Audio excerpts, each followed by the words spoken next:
नमस्ते दोस्तों। आज के इस ऑडियो बुक में हम आपको रामायण के उत्तरकांड का विस्तृत वर्णन सुनाने जा रहे हैं। हमें उम्मीद है कि ये आपको पसंद आएगा।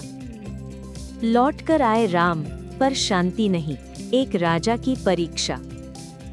मित्रों, लंका विजय के बाद का उत्सव, अयोध्या का उल्लास और राम का राज्याभिषेक, ये सब एक महान अध्याय का अंत लग रहा था। पर ये सिर्फ शुरुआत थी एक नए और कहीं ज्यादा दर्दनाक अध्याय की। राम सिंहासन पर बैठे एक आदर्श राजा के रूप में, लेकिन उनके मन में एक टीस थी। क्या प्रजा उन्हें सच में स्वीकार कर चुकी है? क्या वे सीता को उसी सम्मान की नजर से देखती है जैसा वो चाहती थी? ये सवाल उनके मन में तब एक तीर की तरह लगा जब उन्होंने एक धोबी के शब्द सुने। वो अपनी पत्नी से झगड़ रहा था और कह रहा था कि मैं राम नहीं हूं जो दूसरे के घर रही स्त्री को रख लूं। ये बात सुनकर राम के लिए एक राजा का धर्म और एक पति का प्रेम आमने सामने आ गए।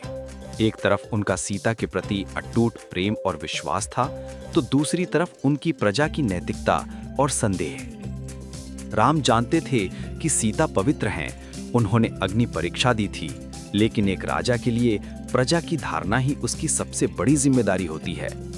उन्होंने अपनी प्रजा के लिए अपने सबसे प्रिय प्रेम का त्याग करने का निर्णय लिया। ये सिर्फ एक राजनीतिक निर्णय नहीं था, बल्कि एक पति का अपनी पत्नी के लिए किया गया सबसे बड़ा बलिदान था। सीता का वनवास, त्याग की पराकाष्ठा।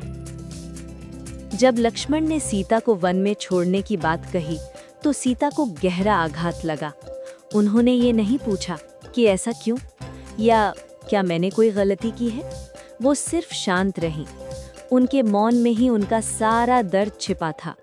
वो जानती थी कि एक रानी को कभी-कभी अपने जीवन का सबसे बड़ा त्याग करना पड़ता है। सीता का वन में जाना सिर्फ एक निर्वासन नहीं था, बल्कि ये उनके चरित्र की अग्नि परीक्षा थी। वाल्मीकि ऋषि के आश्रम में उन्होंने एक नया जीवन शुरू किया। वहाँ उन्होंने अपने बेटों लव और कुश को जन्म दिया।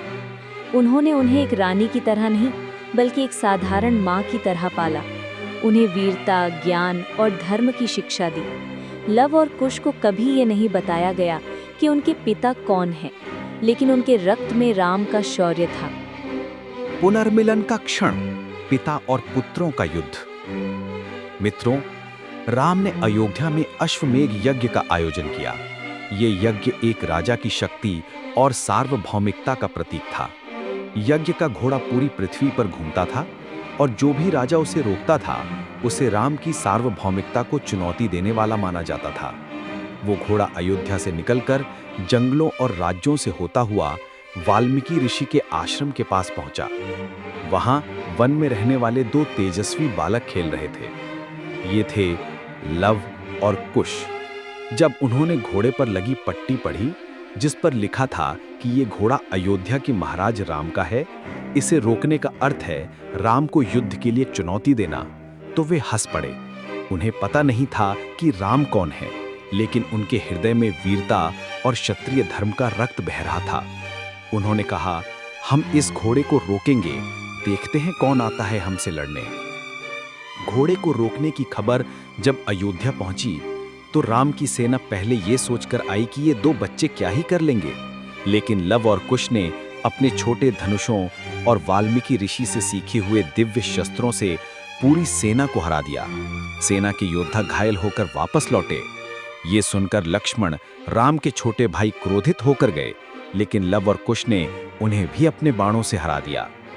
जब भरत और शत्रुघ्न भी हार गए, तो अयोध्या में हलचल मच गई। राम को विश्वास नहीं हुआ कि दो बालक उनकी पूरी सेना को हरा सकते हैं। राम ने खुद युद्ध के मैदान में जाने का फैसला किया। जब राम लव और कुश के सामने आए, तो दोनों भाइयों ने उन्हें भी एक चुनौती दी। राम को भी उनके पराक्रम पर आश्चर्य हुआ। उन्होंने युद्ध शुरू किया और दोनों भाइयों ने पूरी वीरता के साथ उनसे युद्ध किया। जब युद्ध अपने चरम पर पहुंचने वाला था और लव और कुश ने राम के ऊपर भी दिव्य बाण चलाने शुरू कर दिए, तब वाल्मीकि ऋषि वहां प्रकट हुए। उन्होंने दोनों हाथों को उठाकर युद्ध को रोका और लव कुश से कहा, बालकों, ये तुम क्या कर रहे हो? ये तुम्हारे पिता हैं, मर्यादा पुरुषोत्तम राम। ये सुनकर तीनों एक दूसरे को देखकर स्तब्ध रह गए। लवर कुश ने तुरंत अपने धनुष नीचे रख दिए और अपने पिता के चरणों में गिर पड़े। राम की आंखों में आंसू थे।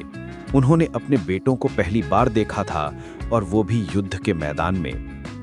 ये क्षण पिता और पुत्र के युद्ध का नहीं, बल्कि एक परिवार के पुनर्मिलन का था। वाल्मीकि ऋषि ने राम को बताया कि लवर कुश उन्हीं की संतान हैं और उन्होंने रामायण की रचना की है, जिसमें उनके जीवन की पूरी कहानी लिखी हुई है। उसी समय वाल्मीकि ऋषि ने लवर कुश को रामायण गाकर सुनाने को कहा। जब लवर कुश ने रामायण का पाठ शुरू किया तो राम ने देखा कि वे अपनी ही कहानी सुन रहे हैं। लव कुश की आवाज में अपनी मां सीता की पीड़ा और अपने पिता की वीरता की गाथा सुनकर राम का हृदय भर आया। ये पुनर्मिलन का क्षण सिर्फ एक युद्ध का अंत नहीं था, बल्कि एक राजा की अकेलेपन का, एक पिता की वेदना का और सीता के त्याग का भी अंत था। ये एक ऐसा पल था जिसने रामायण की कहानी को एक नया मोड़ दिया। ये लड़ाई सिर्फ शस्त्रों की नहीं थी, बल्कि ये नियति का खेल था। ये वो क्षण था जब एक पिता और पुत्र आमने सामने खड़े थे, एक दूसरे की पहचान से अनजान। जब वाल्मीकि ऋषि ने दोनों भाइयों को बताया कि वे जिनके साथ युद्ध कर रहे हैं वो उनके पिता हैं, तो दोनों का मन भावुक हो उठा।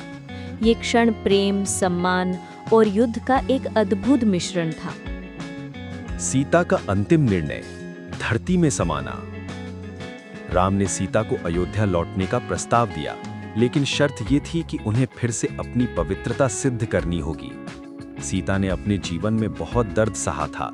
वो जानती थीं कि अब कोई भी प्रमाण पर्याप्त नहीं होगा, क्योंकि लोग हमेशा संदेह करेंगे। उन्होंने हाथ जोड़कर अपनी मां पृथ्वी माता से प्रार्थना की कि अगर मैंने कभी भी राम के अलावा किसी और का विचार नहीं किया है, तो हे मां, मुझे अपनी गोद में ले लो। ये कोई आत्महत्या नहीं थी, बल्कि ये एक सशक्त स्त्री का अपने गरिमा और आत्मसम्मान के लिए लिया गया अंतिम निर्णय था। धरती फट गई और सीता उसमें समा गई। राम ये देखकर पूरी तरह टूट गए। उन्होंने अपनी पत्नी को खो दिया था।